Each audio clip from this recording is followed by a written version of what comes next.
तिनका पार। गौरा मिलल पागली भोला फोरा तिनका पार।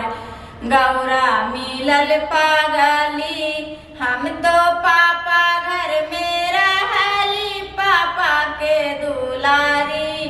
हम तो पापा घर में रहली मम्मी के दुलारी।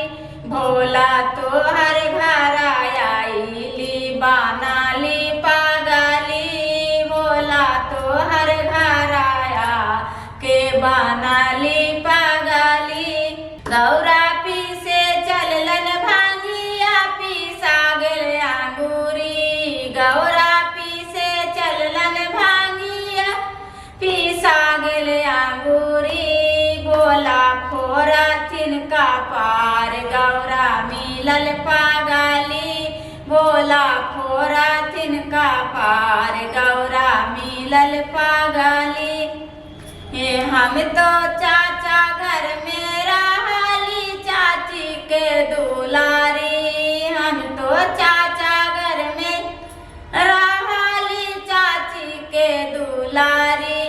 भोला तो हर घर आईली बनाली पागली। भोला तो हर घर आया के बनाली पागली।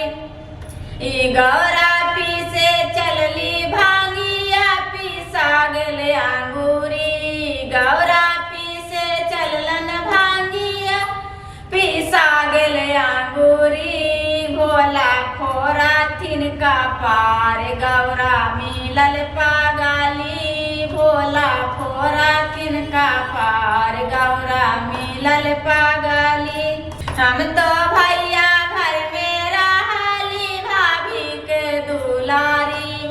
हम तो भैया घर में रहली भाभी के दुलारी। भोला तो हर घर आया के बनाली पागली। भोला तो हर घर आया के बनाली पागली। भोला तो हर घर आया